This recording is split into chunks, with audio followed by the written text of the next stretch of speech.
परसों होकर उसकी फांसी होनी होती है। जेलर साहब उसके पास पहुंचते हैं और बोलते हैं, तुम्हारी अंतिम इच्छा क्या है? सुबोध थोड़ी देर चुप रहता है और इसके बाद बोलता है, साहब, मैं चाहता हूं कि हमारी अंतिम इच्छा आप पूरी कर दें। सुबोध कहना प्रारंभ करता है, मैं चाहता हूं कि मैं अपनी आखिरी रात या फिर एक रात अपनी पत्नी के साथ बिताऊं। उसके साथ मैं एक ही बिस्तर पर सोना चाहता हूं। इस बात को सुनकर जेलर साहब कहीं कहीं आश्चर्य में पड़ जाते हैं, कहीं कहीं सोच में पड़ जाते हैं। वह सोचते हैं, मैं अपने 20 साल के सर्विस पीरियड में ऐसा पहली बार देख रहा हूं। एक कैदी जिसे 2 दिन बाद फांसी के फंदे पर झूलना है, दुनिया से सदा के लिए अलविदा होकर चला जाएगा और उसकी अंतिम इच्छा है कि वह अपनी पत्नी के साथ एक रात बिताए। लेकिन अंतिम इच्छा तो अंतिम इच्छा है। अंतिम इच्छा पूरी करने के लिए जेलर साहब तैयार हो जाते हैं और उसकी पत्नी को यह खबर भिजवाते हैं कि तुम्हारा पति चाहता है कि तुम उसकी अंतिम इच्छा पूरी कर दो। जी हां, जब इस पूरी दुखद कहानी को मैं आपको बताऊंगा तो कहीं कहीं आपकी अंतरात्मा कांप उठेगी, आपकी रूह भी कांप उठेगी। यह कहानी उत्तर प्रदेश के अलीगढ़ की है, जहां पर 2 दोस्त होते हैं।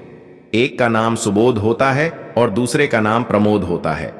सुबोध और प्रमोद एक साथ खाते हैं, एक साथ पीते हैं, धीरे धीरे एक साथ बड़े भी होते हैं।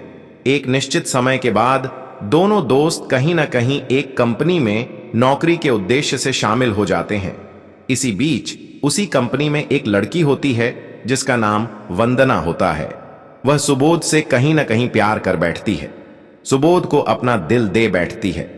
दोनों का एक साथ मिलना जुलना, घूमना फिरना, साथ साथ होना हो जाता है। सुबोध जब अपना टिफिन लेकर जाता है तो उसके टिफिन से वंदना भी खा लेती है। जब वंदना टिफिन लेकर आती है तो उससे सुबोध भी निकाल कर खा लेता है। मतलब यह कहें कि दोनों की दोस्ती इस हद तक आगे बढ़ चुकी थी कि औरों को भी यह नजर आने लगा था।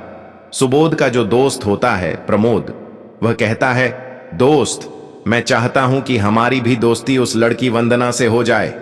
कहते हैं ना कि कोई भी अपने गर्लफ्रेंड को किसी से शेयर नहीं करना चाहता है। सब कुछ शेयर कर दूंगा लेकिन गर्लफ्रेंड शेयर नहीं करूंगा, ऐसा लोगों का मानना होता है। क्योंकि गर्लफ्रेंड हमारी है तो हम किसी और से उसकी बात क्यों करवाएं। सुबोध साफ साफ मना कर देता है और कहता है, हम तुम्हारी उससे दोस्ती नहीं करवा सकते। इस बात से प्रमोद नाराज हो जाता है। उसी समय से सुबोध के प्रति उसके मन में जलन की भावना उत्पन्न हो जाती है। एक दिन मौका पाकर प्रमोद उस लड़की के मना करने के बाद भी उसके साथ जबरन हर वह काम करता है जो आमतौर पर लड़की नहीं चाहती है। वह उस हद तक गुजर जाता है। इसके बाद बड़े ही निर्मम तरीके से उसका गला दबाकर न केवल उसकी हत्या करता है बल्कि हत्या करने के बाद सुबोध के बिस्तर पर जाकर सुला भी देता है। उसके बाद वह वहां से फरार हो जाता है। इसके बाद खुद इस बात की सूचना पुलिस को फोन करके देता है कि एक लड़की यहां पर मरी हुई है। पुलिस मौके वारदात पर पहुंचती है। चूंकि उसी समय सुबोध उस रूम पर पहुंचा हुआ होता है, सुबोध की गिरफ्तारी वहीं पर हो जाती है। सुबोध यह सोचने पर मजबूर हो जाता है कि आखिर ऐसा हुआ कैसे, आखिर यह जो कृत्य हुआ है, इस कृत्य को किया किसने। कहा जाता है जो मौके वारदात पर सबूत मिलता है वही सबूत सब कुछ होता है और कहीं कहीं सबूत के बल पर ही सारा काम होता है। सुबोध की गिरफ्तारी होती है। सुबोध को जेल भेजा जाता है और जेल भेजने के बाद तमाम तरह की चीजें होने लगती हैं। इसी बीच पोस्टमार्टम की रिपोर्ट भी आ जाती है।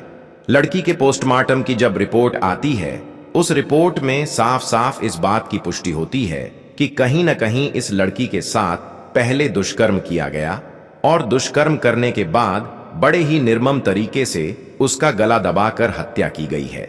जैसे ही इस बात की पुष्टि होती है कि लड़की के साथ ऐसा कृत्य किया गया है, सब इस बात को लेकर सुबोध को फांसी हो इसकी मांग करने लगते हैं। जगह जगह कैंडल मार्च प्रारंभ हो जाता है। जितने भी राजनीतिक संगठन हैं, सामाजिक संगठन हैं, सब इस बात के लिए अपनी आवाज उठाते हैं कि जल्द से जल्द इस लड़के को फांसी के फंदे पर पहुंचाया जाए। और होता भी वही है। समय आने पर कहीं कहीं सबूत के आधार पर सुबोध को फांसी की सजा जज साहब सुना देते हैं। आज एक बार फिर से एक निर्दोष को दोषी बनाया जाता है। वह भी दोष इतना बड़ा कि कहीं न कहीं फांसी के फंदे तक ही उसको पहुंचा दिया जाता है। परसों होकर उसकी फांसी होनी होती है। जेलर साहब उसके पास पहुंचते हैं और बोलते हैं, अब सुबोध, परसों तुम्हारी फांसी होनी है और फांसी होने से पूर्व कानून और संविधान भी यह कहता है कि जिसको फांसी होनी होती है उससे पूछा जाता है कि तुम्हारी अंतिम इच्छा क्या है। तो उसी संविधान, कानून और न्यायालय का अनुपालन करने के लिए मैं तुम्हारे पास आया हूं और मैं पूछ रहा हूं कि तुम आखिर क्या चाहते हो? तुम्हारी अंतिम इच्छा क्या है? सुबोध थोड़ी देर चुप रहता है और इसके बाद बोलता है, साहब, मैं चाहता हूं कि हमारी अंतिम इच्छा आप पूरी करें। सुबोध कहना प्रारंभ करता है, मैं चाहता हूं कि मैं अपनी आखिरी रात या फिर एक रात अपनी पत्नी के साथ बिताऊं। उसके साथ मैं एक ही बिस्तर पर सोना चाहता हूं, क्योंकि बात अंतिम इच्छा की थी। इस बात को सुनकर जेलर साहब कहीं कहीं आश्चर्य में पड़ जाते हैं, कहीं न कहीं सोच में पड़ जाते हैं। वह सोचते हैं, मैं अपने 20 साल के सर्विस पीरियड में ऐसा पहली बार देख रहा हूं। एक कैदी जो 2 दिन बाद फांसी के फंदे पर झूलने वाला है और दुनिया से सदा के लिए अलविदा होकर चला जाएगा, उसकी अंतिम इच्छा है कि वह पत्नी के साथ एक रात बिताए। लेकिन अंतिम इच्छा तो अंतिम इच्छा है। अंतिम इच्छा पूरी करने के लिए जेलर साहब तैयार हो जाते हैं और उसकी पत्नी को यह खबर भिजवाते हैं कि तुम्हारा पति चाहता है कि तुम उसकी अंतिम इच्छा पूरी कर दो। एक रात तुम उसके साथ बिता दो, एक रात उसके साथ तुम एक बिस्तर पर सो जाओ। उसकी पत्नी वहां से घर से निकलती है। वह भी सोचती है, चलो कोई बात नहीं, आखिर है तो मेरा पति। चाहे वह दोषी हो या निर्दोष, कानून तो उसको दोषी मान चुका है। कहीं ना कहीं वह जरूर इस चीज में शामिल होगा, तभी कानून ने उसे दोषी माना है। तो चलते हैं। अगर पति की इच्छा है कि मैं एक रात उसके साथ बिताऊं तो मैं जाती हूं। कहीं कहीं इस बात को सोचकर पत्नी उससे मिलने के लिए जेल के दरवाजे पर पहुंचती है। इधर उसके आने से पहले ही जेलर साहब सारी व्यवस्था कर चुके होते हैं। सुबोध को जनरल वार्ड से जेल के अंदर ही एक रूम में शिफ्ट किया जाता है। रूम में शिफ्ट करने से पहले उस रूम में एक रिकॉर्डर लगाया जाता है ताकि पति और पत्नी के बीच क्या बातचीत हो रही है इसकी जानकारी मिल सके। वॉइस रिकॉर्डर का जो कंट्रोलिंग पावर होता है वह कहीं कहीं जेलर साहब अपने ऑफिस में कनेक्ट कर लेते हैं, जहां से उन दोनों के बीच जो भी कन्वर्सेशन हो रहा है, जो भी बातचीत हो रही है, उसे साफ साफ सुन पाते हैं। इसके साथ ही उस रूम के बाहर भी 2 बॉडीगार्ड तैनात कर दिए जाते हैं। पत्नी जैसे ही अपने पति के पास जाती है, जाने से पूर्व जैसे ही उसे देखती है, कहीं ना कहीं रोना प्रारंभ कर देती है। इसे देखकर पति भी रोना प्रारंभ कर देता है। दोनों काफी देर तक रोते रहते हैं। रोने का जब सिलसिला खत्म हो जाता है तो पत्नी अचानक से पूछती है, तुमने आखिर ऐसा क्यों किया सुबोध? आखिर हमारे प्यार में क्या कमी रह गई थी जो तुमने यह कृत्य किया? और अगर कृत्य किया भी तुमने, किसी से प्रेम किया भी, तो उस प्रेमिका को मार क्यों दिया? बड़ी ही सरसरी निगाहों से वह पूछना चाहती है कि आखिर क्या कमी रह गई थी, आखिर क्या बातें हो गई थीं कि जिस लड़की से तुम प्यार करते थे उसी की तुमने हत्या कर दी। उसका पति सुबोध अवाक रह जाता है, थोड़ी देर चुप रहता है और इसके बाद बोलना प्रारंभ करता है, जिस बात के लिए तुम मुझे बोल रही हो या फिर कानून ने जिस कृत्य के लिए मुझे फांसी की सजा सुनाई है, वास्तव में मैं दोषी हूं ही नहीं। मैंने वैसा कुछ किया ही नहीं। यह भारत का कानून है। साक्ष्य और सबूत के बल पर ही कहीं कहीं किसी को सजा सुनाई जाती है। इस बात से जितने भी एविडेंस हैं, जितने भी सबूत हैं, जितने भी साक्ष्य हैं, वह हमारे खिलाफ मिले हैं। इस वजह से हमें फांसी की सजा सुनाई गई है। पत्नी यह सुनकर पूछती है, आखिर क्या बात है? तुम वह बात बताओ। इधर इन दोनों के बीच जो भी कन्वर्सेशन हो रहा होता है, जो भी बातचीत चल रही होती है, वह बात साफ साफ जेलर साहब के साथ साथ और भी लोग सुन रहे होते हैं। सुबोध बोलना प्रारंभ करता है, हमारी कंपनी में जहां हम और प्रमोद दोनों एक साथ काम करते थे, वहीं एक लड़की होती है जिसका नाम वंदना होता है। वंदना से हमारी दोस्ती हो जाती है, इतना कि वह हमारा टिफिन खा लेती थी और हम उसका टिफिन खा लेते थे। कहीं ना कहीं यही एक दोस्ती थी हमारे बीच, बाकी दूसरा कुछ भी नहीं था। एक कहिए तो अटैचमेंट था। सुबोध अपनी पत्नी को यह सब बताता है। पत्नी पूछती है, फिर इसके बाद क्या हुआ? सुबोध कहानी बताना प्रारंभ करता है। इसके बाद वंदना हमसे बोलती है कि वह एक दिन हमारे रूम पर आना चाहती है, नाश्ता करना चाहती है, खाना खाना चाहती है, और हम भी उसे इस बात के लिए मना नहीं कर पाते और उसे बुला लेते हैं। कहीं कहीं प्रमोद भी पहले से उस रूम पर पहुंचा हुआ होता है और हम बाजार सब्जी लेने गए हुए होते हैं। इस बीच प्रमोद ने उसके साथ क्या किया यह मुझे कोई जानकारी नहीं है, लेकिन जब मैं सब्जी लेकर आता हूं तब तक वंदना का मृत शरीर हमारे बेड पर पड़ा हुआ रहता है और वहां से प्रमोद फरार रहता है। मैं कुछ सोच पाता, कुछ समझ पाता, तब तक कुछ देर बाद पुलिस आती है और पुलिस हमें गिरफ्तार कर लेती है, बिना कुछ कहे, बिना कुछ सुने, क्योंकि मौके वारदात पर वंदना का डेड बॉडी मिला था। इस बात को लेकर न्यायालय, साक्ष्य और कानून सब हमारे खिलाफ हो जाते हैं और पुलिस हमें वहां से गिरफ्तार कर लेती है। यह कहते हुए सुबोध फफक फफक कर रोने लगता है। उसकी पत्नी भी रोने लगती है। दोनों काफी देर तक रोते रहते हैं। यहां तक कि जो गेट के बाहर बॉडीगार्ड खड़े होते हैं वे भी इस बात को सुनकर रोने लगते हैं। जेलर साहब, जो अपने ऑफिस से यह सारा कुछ सुन रहे होते हैं, वॉइस रिकॉर्डिंग के माध्यम से उनके कानों तक जो आवाज जा रही होती है उसे सुनने के बाद कहीं ना कहीं उनकी आंखों में भी आंसू आ जाते हैं। पूरा जेल का जो माहौल होता है वह कहीं ना कहीं गम में बदल जाता है। सुबोध आगे अपनी कहानी को बताना प्रारंभ करता है। भारत का कानून अंधा होता है और कहीं ना कहीं यह अंधा कानून ही है। काफी इन्वेस्टिगेशन, इसमें बहुत ज्यादा कुछ नहीं हुआ और साक्ष्य और सबूत जो मौके वारदात पर मिले उस बेस पर हमें फांसी की सजा सुना दी गई। तो कोई बात नहीं, अगर हम चाहेंगे तो हमारा और तुम्हारा मिलन फिर होगा।